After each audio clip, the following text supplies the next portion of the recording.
Hi, I'm Linda, and this is No Frills ASMR. I thought today. Wait, is that a good or a bad sound? I'm not sure. I can't decide. Anyway, I thought today we could look at the new poetry book, and we did look at this once before, and it's a book from 1919. Copyright 1917, actually. And it's pretty interesting because the new poetry is a lot of poets that are very well known today. But at the time that this book was published, they were the new poets, like T.S. Eliot, whose poems are the basis for the musical Cats. H.D., which is Hilda Doolittle. Isn't that right? I think that's right. Anyway, so I just thought we could take a look through. And I don't even know all my poets, so there could be a lot more in here that I don't know. Robert Frost.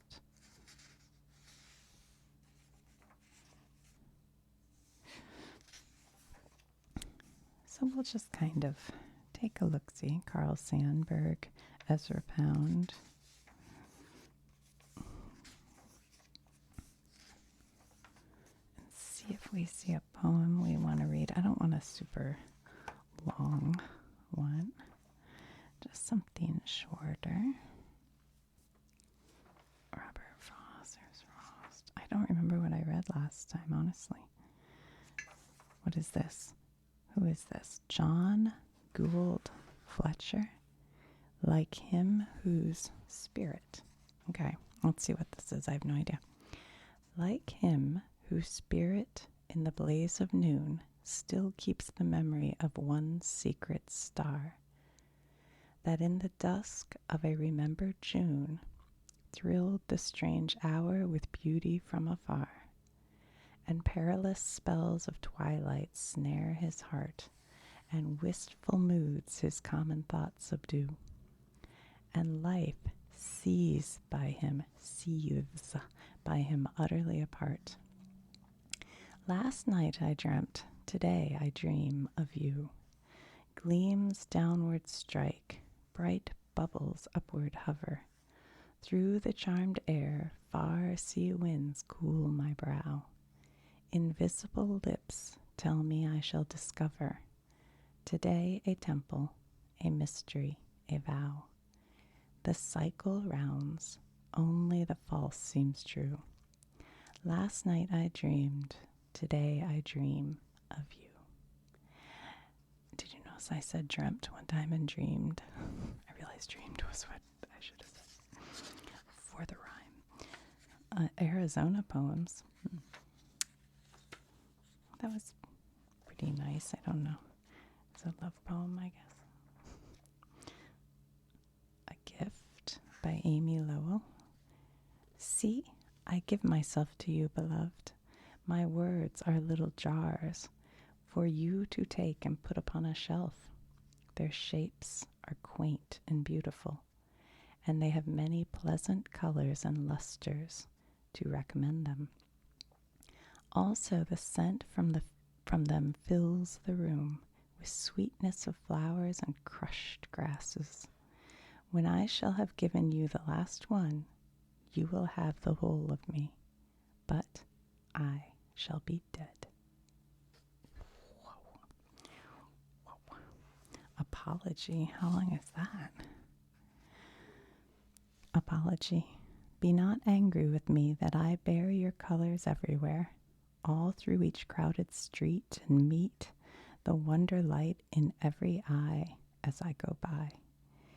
Each plodding wayfarer looks up to gaze, blinded by rainbow haze, the stuff of happiness no less, which wraps me in its glad-hued folds of peacock gold. Before my feet, the dusty, rough-paved way flushes beneath its gray. My steps fall ringed with light so bright, it seems myriad suns are strewn about the town. Around me is the sound of steepled bells, and rich perfumed smells hang like a wind-forgotten cloud and shroud me from close contact with the world. I dwell imperiled. You blazon me with jeweled insignia, a flaming nebula rims in my life, and yet you set the world upon me, unconfessed, to go unguessed. I don't know about that one. That felt like too rhymey. Okay, guys, well, this was a bit of a ruse, because last time I pulled this book out and read a few poems, and I said we could do like a secret poetry society. And you could ask questions in the comments about whatever you want, or whatever you want to say, and I'll respond to them. And so I have them here. I have my iPad with them on it. So I'll look at them and see what we've got. Let's see here.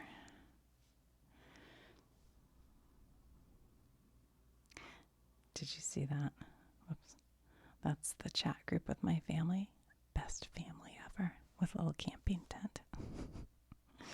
Okay, so Grace the Nerd. And by the way, 5 months ago, I think I waited a little too long. Sorry, guys. Because this comment, she says, Grace says, and by the way, Grace, thank you for always, commenting and being like smart and kind and everything. I'm going to a baby shower where everyone is going to write a letter to the baby to read once they turn 18. Oof. What would you write in a letter like this?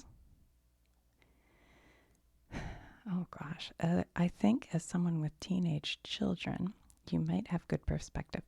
Well, actually, my boys are now, I can't even believe I'm saying this, my twins are 24 and my oldest is 26. I know there's still Pokemon cards and DS games. It doesn't seem to end. Anyway, but I did have an 18-year-old. I had 3. And it is an interesting age.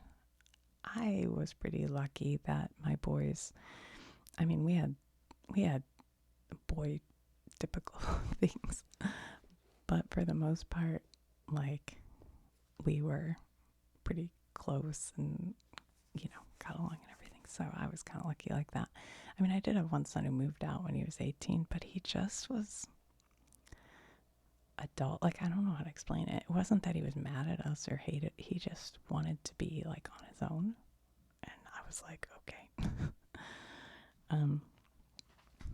Anyway, okay, so the question is, going to a baby shower where everyone's going to write a letter to the baby to read once they turn 18. What would you write in a letter like this? That is so hard.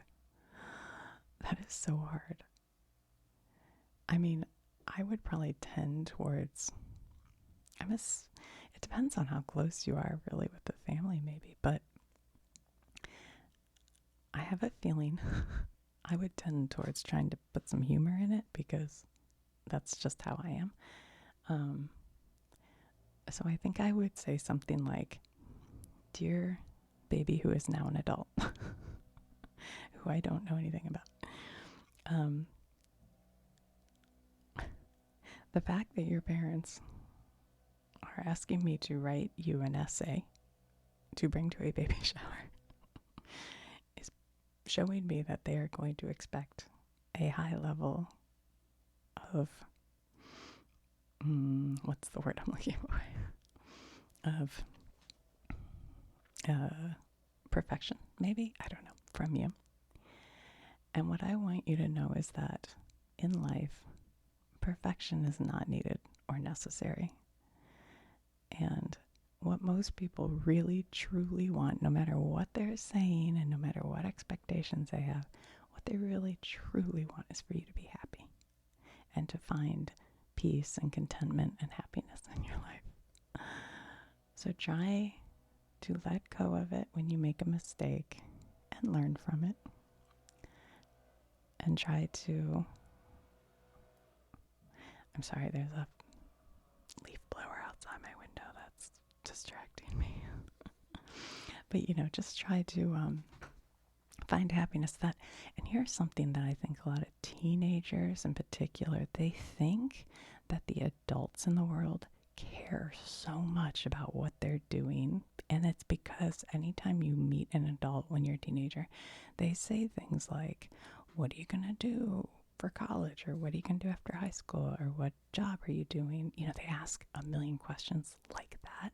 But it's only because adults don't know what to say to teenagers. And I always told my boys, they're like, oh, I feel so bad because I don't have a job yet or whatever. I don't want to see grandma and grandpa because they might ask. I'm like, nobody really cares. They're just asking to ask. But it's fine. Do your thing. Do your thing. I got off track. Sorry. So basically, I think I would say,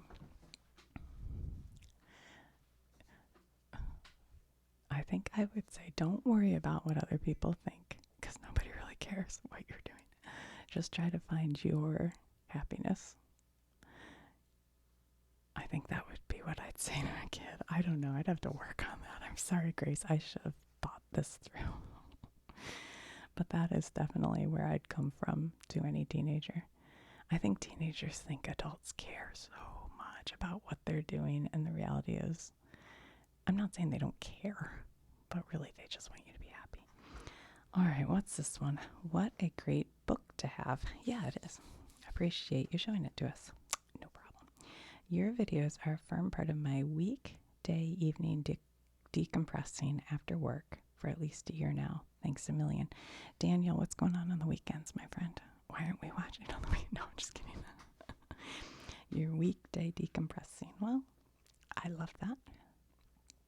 That's awesome. Daniel Test.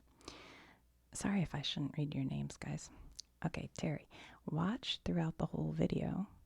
Book was fantastic, and it really did help me relax. Thank you for that. You're welcome, Terry. Old age. We have to read that one. Okay. You know what's funny? I always read this. This person comments a lot. I always read it Stu. So in my brain, I always think Stu when I see this picture. Stu Worthington. It's not. It's S-T-E. Anyway, lovely and relaxing as always. I must ask, though, what's the Mickey Mouse in a gas mask all about? Well, I just think he's cool. Look at him. It is a bisque-fired pottery piece. It has not ever gotten glazed because, and it's called Nuclear Mickey. My son was in, an art class in high school, and the teacher made this to show the kids how to make the project. And then at the end of the semester, he kind of did a contest or something to see who got it, and my son got it. But I thought it was so cool. It's been in my office ever since. And, I was a potter for a lot of years, and I've considered glazing it, but I don't really know which kind of clay he used, and also now my glazes have all gotten hard, and so I kind of like it the way it is anyway. So that's the story, but look at the detail. I mean, look at how this art teacher was really good. I don't even know his name or who he was, but I think it's so cool. So he tends to be on my desk, and sometimes he shows up. All right, that's that story. Oops. And then I love poetry. Really enjoyed this video. That's great again. Thanks. Okay. This is NN. I remember I was back home from school for winter break in 2023, and your videos kept being recommended to me. That's interesting.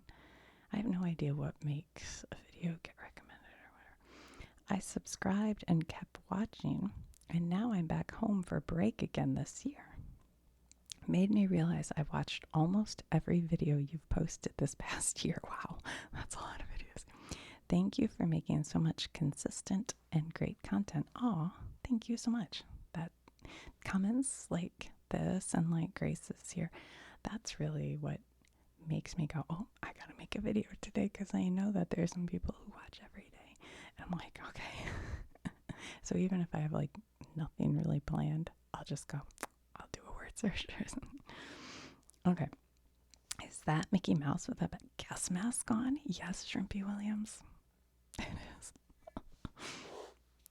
I was watching this documentary on Netflix last night called and sorry if this grosses anyone out, but it's called The Poop Cruise.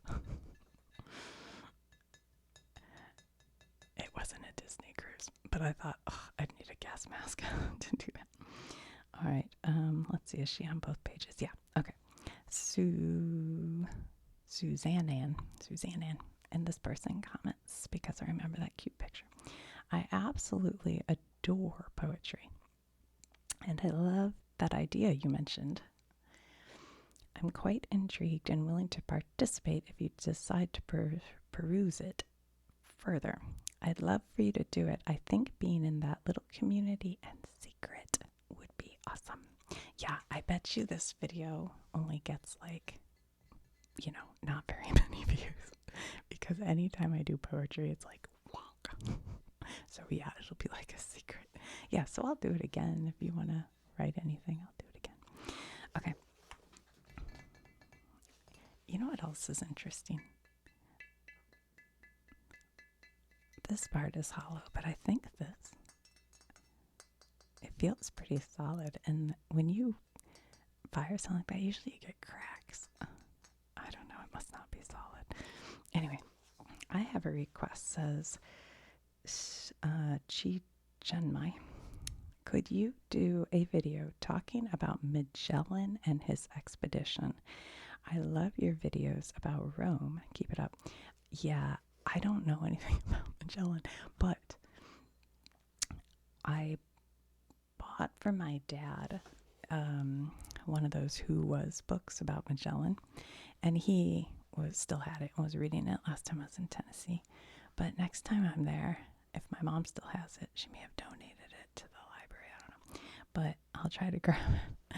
But yeah, I do need to learn about Magellan. I mean, I know he was the first one to circumnavigate the globe.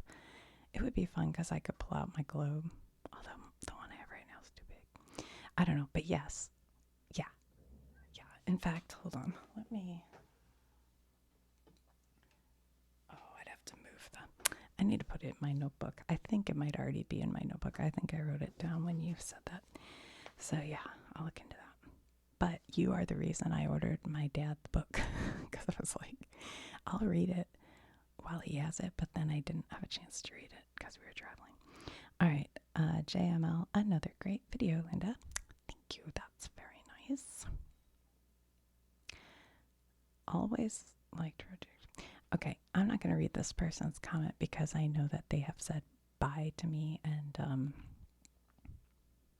kind of told me off and left because of the video I posted about the library book challenge. What was it? The most challenged books at the library? Anyway, this person got mad at me and said bye, so we'll skip that one. Okay, only Twitter. Well, apparently not. You're on YouTube. Great idea about the sneaky DP Society. Oh, is that what I call it? Dead Poet Society. I'm all in. Okay, cool. Your voice is so relaxing, says Freya. Thank you. I remember this one too. The ones who have pictures, I just remember. Summer Rain. I love that. Summer Rain, but it's like with an E. Hey, Linda, I love your videos and I watch you every night. Can you do a video about your favorite comfort movies or TV shows? Comfort movies or TV shows. Okay, I'll have to think on that. Well, mine are so typical. They're like whatever. Okay, I'll think of. I don't really do. I'm not one of those people who goes back to shows over and over. I tend to, if I watch something, that's it. I'll watch it once, except for one show that I have watched more than Okay, maybe I'll think on that. I'm not sure I have enough to do that with. Like, I could tell you two right now, and that might be it.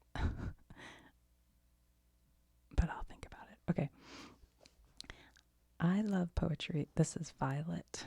I love poetry reading. Couldn't believe it had so few views. Great idea to get rid of the river app. Yeah. That's rude of me, isn't it? If you read poetry, I'm in. I shouldn't call people river. That's not nice. All right.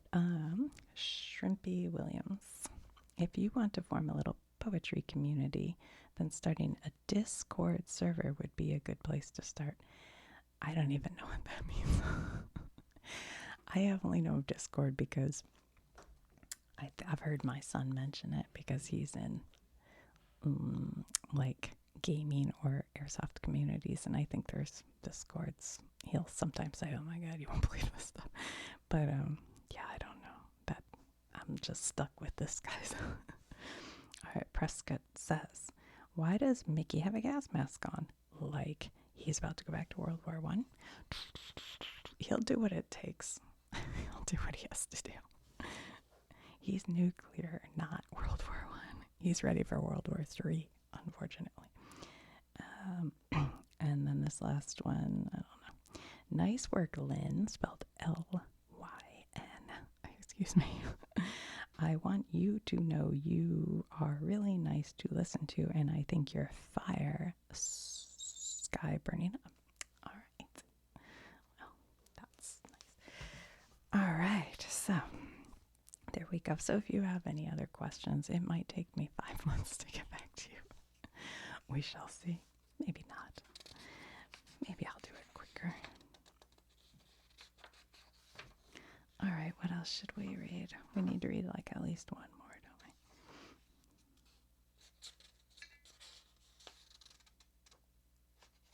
I don't know what that. Mountain song, does that sound nice? Ooh, I love nature stuff. The Pine at Timberline. I can see this one was maybe earmarked.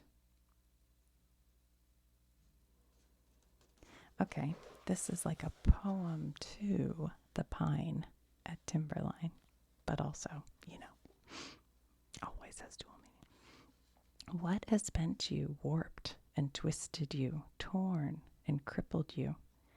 What has embittered you, O lonely tree? You search the rocks for footing, dragging scrawny roots. You bare your thin breast to the storms and fling out wild arms behind you. You throw back your witch-like head with wisps of hair stringing the wind.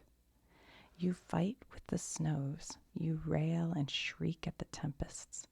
Old before your time, you challenge the cold stars. Be still. Be satisfied. Stand straight like your brothers in the valley, the soft green valley of summer down below. Why front the endless winter of the peak? Why seize the lightning in your riven hands? Why cut the driven wind and shriek aloud? Why tarry here?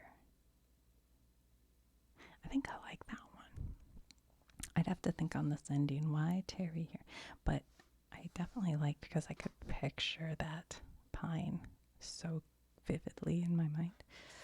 I think I like that.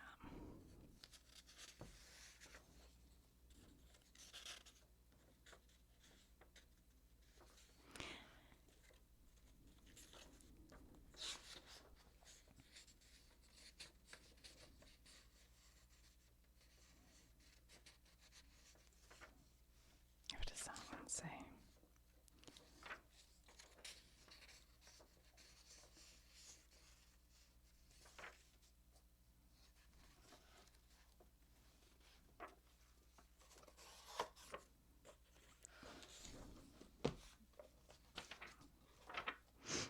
Ezra Pounds are long. The Poor? Who is this by? Is this Carl Sandburg? I would have thought Carl Sandburg was like more from the, I don't know, 1970s. I don't know why. I don't know why I thought that. Among the mountains I wandered and saw blue haze and red crag, and was amazed. On the beach where the long push under the endless tide maneuvers, I stood silent. Under the stars on the prairie, watching the dipper slant over the horizon's grass, I was full of thoughts. Great men, pageants of war and labor, soldiers and workers, mothers lifting their children. These all I touched and felt the solemn thrill of them. And then, one day, I got a true look at the poor, millions of the poor, patient and toiling, more patient than crags, tides, and stars, innumerable, patient as the darkness of night, and all broken, humble ruins of nations. Wow, wow, wow. And somebody has written iambic, ano. I don't know what that says. Peristic, I don't know. That was pretty good. The road in the end. All right, we'll read this one. I shall foot it down the roadway in the dusk, where shapes of hunger wander, and the fugitives of pain go by. I shall foot it in the silence of the morning, see the night slur into dawn, hear the slow great winds arise where tall trees flank the way and shoulder toward the sky. The broken boulders by the road shall not commemorate my ruin. Regret shall be the gravel underfoot. I shall watch for slim birds swift of wing that go where wind and ranks of thunder dive the wild processionals of rain. The dust of the traveled road shall touch my hands and face.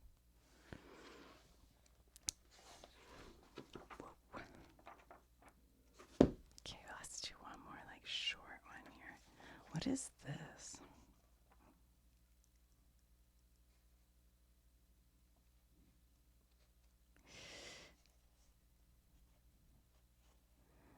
Should we read this? Oh, what is debt?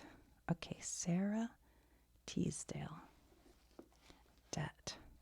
What do I owe you, who loved me deep and long? You never gave my spirits wings, nor gave my heart a song. But oh, to whom I have loved, who loved me not at all, I owe the little gate that led through heaven's wall. But oh, to him I loved, who loved me not at all, I owe the little gate that led through heaven's wall. I have to think that one through.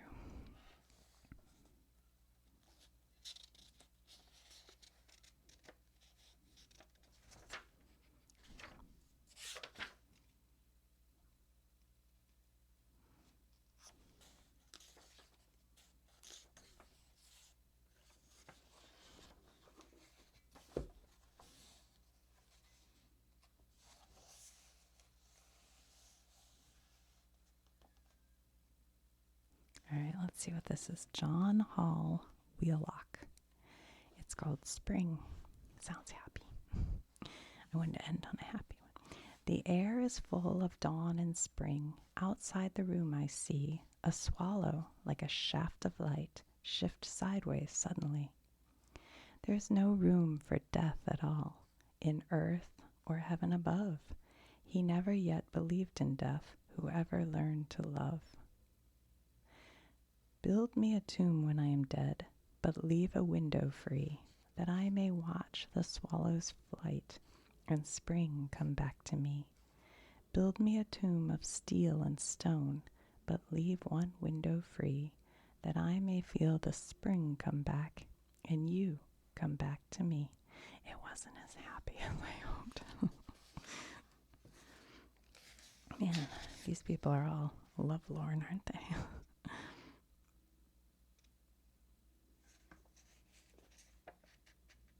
Wow, this guy got really hurt. Okay, Somebody must have a happy one, right?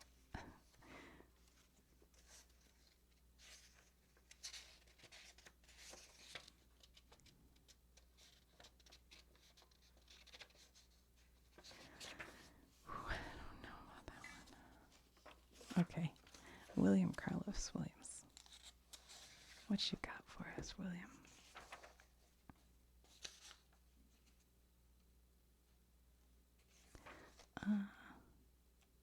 How about... Should we try Peace on Earth? How about the Shadow? Let's see what the Shadow... His are usually pretty straightforward. The Shadow. Soft as the bed in the earth, where a stone has lain.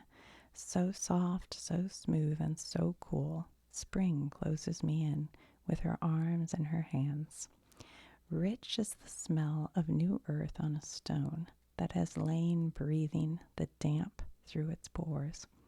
Spring closes me in with her blossomy hair, brings dark to my eyes.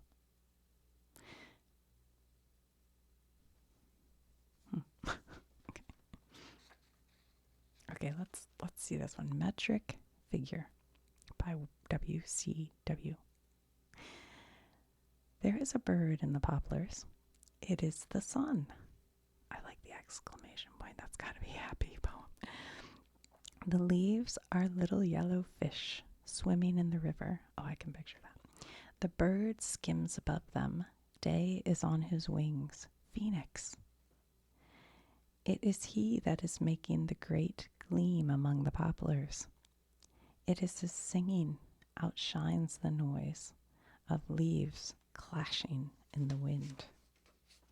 Okay, that felt pretty positive.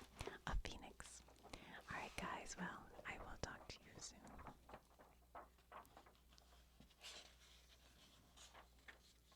Edna St. Vincent.